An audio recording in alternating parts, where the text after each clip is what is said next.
Sourdough is simple once you get the hang of it. It is also super digestible with a tangy taste and amazing texture. Artisan Brian shows you how to make your own. Alright guys, so although I'm a baker, honestly anyone can make sourdough at home. It's a super simple process. So the goal today is to show you my tried and tested, super simple and delicious method for making sourdough pizza. So you might be wondering, what is sourdough? Alright guys, sourdough is just a way to naturally ferment your dough. And it starts by adding some sourdough starter into your dough as opposed to using fresh yeast or instant yeast. And when you do this, you're gonna allow your dough to ferment for a longer period of time, thus giving you a more easily digestible end product and a more delicious pizza. So look, I love all kinds of different types of pizzas. I like Roman style, Sicilian style, Detroit style, but guys, today I'm gonna show you my Neapolitan style pizza. It's the preferred dough that I like to make when I'm using the Ooni oven. So although Neapolitan pizza is traditionally made with white flour or 00 flour, I typically use a blend of whole grain flour with 00 or bread flour. And the reason I add whole grain flour into my dough mix is because I always like to include more nutrition into my mixes. Even if it's croissant dough or baguette dough, specifically with pizza dough, I love to make sure I'm getting that added easy digestion, nutrition, and flavor. So the reason I love to use 00 flour is because it gives you a great structure, bite, and chew, and an awesome product. But don't worry if you can't find 00 flour. You can totally use bread flour to get a fantastic result and a great pizza. All right guys, so the most important part of making delicious sourdough pizza, and something you'll have to get used to, is maintaining your sourdough starter. By maintaining your sourdough starter, I mean you need to feed it regularly. And feeding is basically just adding equal parts of flour and water along with your mature starter or your mother starter and mixing it together. You leave it at room temperature on the kitchen countertop. It's perfectly fine, covered. And you can feed it once or twice a day to make sure that it's nice and active for when you're ready to mix your dough. So you have your mature sourdough starter, and now you are all set to make delicious sourdough pizza. If you're confused, don't be, because it's very simple to get from this mature sourdough starter into your final mix. You're just going to have your mature starter, you're going to feed it so that you get a leaven, okay? And then you take your leaven and you add it into your bowl for your final mix. So now that you're ready to make your dough, here's what you're gonna need. For the leaven mix, you'll need 50 grams of mature sourdough starter, 50 grams of 00 flour or bread flour, 50 grams of whole grain flour, and 100 grams of warm water. For the final dough mix, you'll need 425 grams of 00 flour or bread flour, 75 grams of whole grain flour, 310 grams of warm water, 10 grams of salt, and 200 grams of your leaven mix. Let's get started. So now we're ready to make our leaven mix. Here I've got 50 grams of mature sourdough starter, and we're gonna add 50 grams of whole grain flour into the jar. Okay. As well as 50 grams of 00 flour, or if you're using bread flour, you would add 50 grams of bread flour. Beautiful. To finish it off, we'll add our 100 grams of warm water. Okay. Now we'll use a fork to incorporate all of the ingredients together and just make sure that there's no dry flour left. We'll leave this covered, and we're gonna wanna let this sit for 3 to 4 hours. I cover it with either the lid for the jar or a kitchen cloth is fine. My kitchen is usually 72 to 75 degrees Fahrenheit or 22 to 23 Celsius, and it should double in size in about 4 hours. And one of the tips I like to kind of give people, a lot of bakers do this as well, is that we'll put a little rubber band here. It's a good visual cue for you to kind of see noticeable growth in your leaven build. So if you come back in 3 to 4 hours and it's kind of just above that rubber band, you can let it keep pushing. Maybe your kitchen's a little bit colder today. And if your kitchen's really warm, you might see in 2 hours that it's all the way at the top already. So that rubber band will kind of help you visually be able to look over in your kitchen and kind of gauge whether or not it's time to start that final mix. All right, awesome. So we've got our leaven here that's ready to go, and we're ready to start our final mix. So the first thing I'm gonna do is I'm going to dissolve the salt into the water in a large bowl.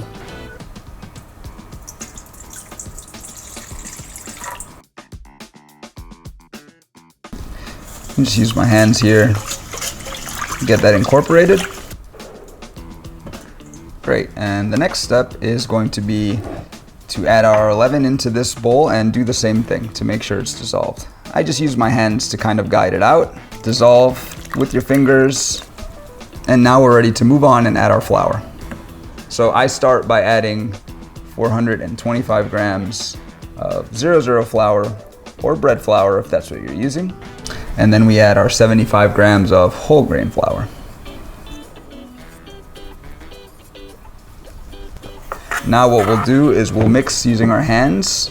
So what I'm trying to do right now by mixing is ensure that there's no dry flour left and all of the water gets incorporated so that we start developing strength in our dough. Once all of that is incorporated, we're gonna let it rest for 10 minutes so that we can continue to build some strength. Specifically because I add whole grain flour, I like to give it this rest period. So the water fully bonds with the gluten and we have a strong dough before we start kneading. So now that our mixture has rested for 10 minutes, what we're gonna look for is a nice bit of elasticity in the dough to check that we've started to build some strength.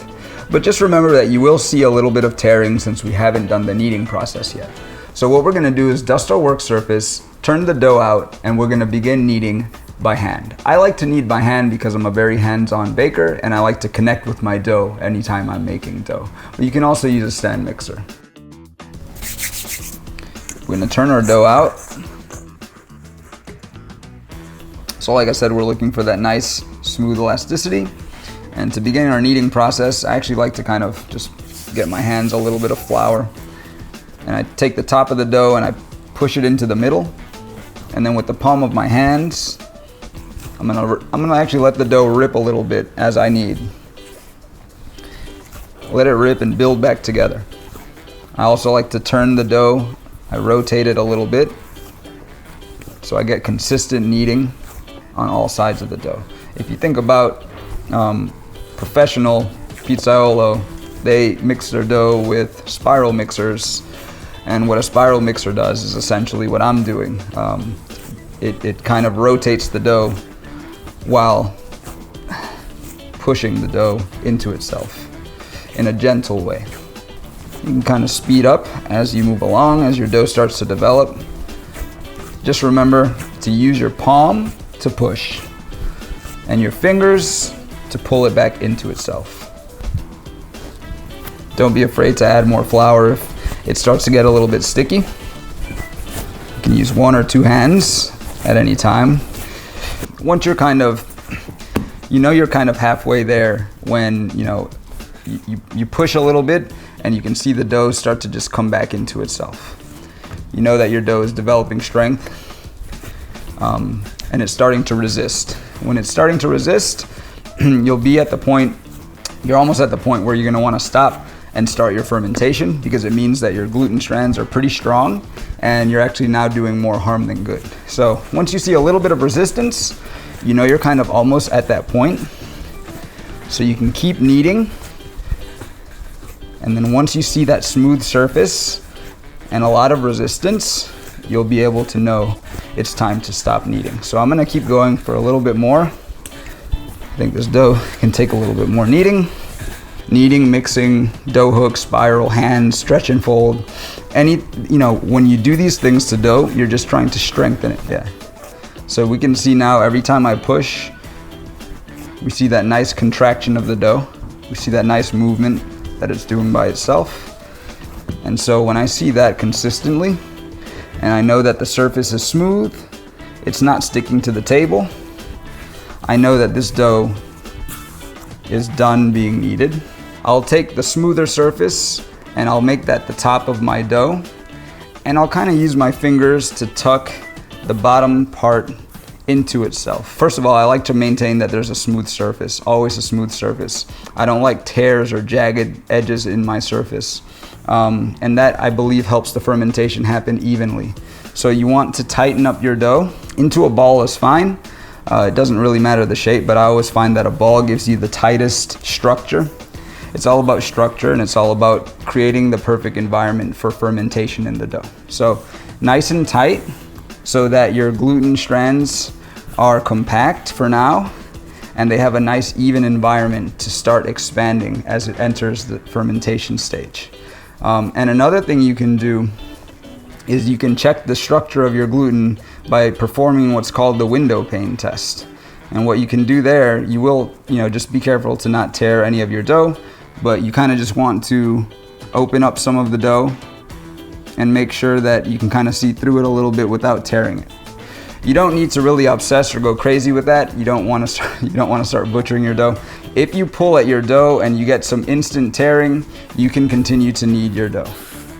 And just also remember, we don't want to overwork our dough at any time. We always want to give it good periods of rest. So if I did want to continue kneading this dough at this point, I would let this rest another 5-10 minutes to let all of the gluten strands kind of relax, and then I would start building them back up again. So now that we know that we're done with our kneading process, we've done our window pane test, we're confident with our gluten development, and we like the way our dough feels, we're going to enter our stage of bulk fermentation. And so what I like to do for the first fermentation of my dough is I like to take a container, I like to add a little bit of oil so that it doesn't stick to the container. Spread it around the bottom and a little bit on the sides, because our dough is going to expand and it will make contact with all sides of your container. Okay, and then we take our dough, we keep the same bottom part, the seam on the bottom, we'll keep that on the bottom in our container. And then we will close our container. And to enter our bulk fermentation stage, we're going to leave this on our countertop for about 3 hours. The reason I prefer bulk fermentation is because it's a good option to kickstart the fermentation process and have a nice strong dough before dividing it into pizza dough balls later on. So now that we've finished kneading and our dough is entering bulk fermentation, we can notice a few things about it. That it's still round, it hasn't quite expanded, obviously it just started, it doesn't touch all of the corners. Meanwhile, I've got a dough that is finished its stage of bulk fermentation, and you can notice a lot of differences here. Our dough has expanded quite a bit, not just upwards, but it's expanded towards all the corners. It's touching all of the sides, which is why we like to oil the container on the sides as well. And we can also notice a difference in the texture of the dough on the sides.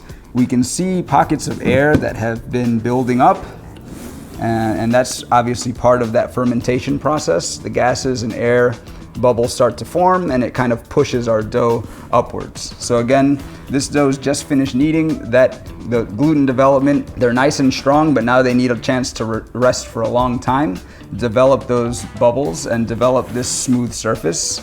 Actually, you can see the surface here. I can touch it. It's a little bit bouncy. It's not too sticky. So we maintain that smooth surface that we were looking for when we kneaded it. We don't have any tears or any holes in the top, and it's nice and pliable. Very, very nice dough, actually.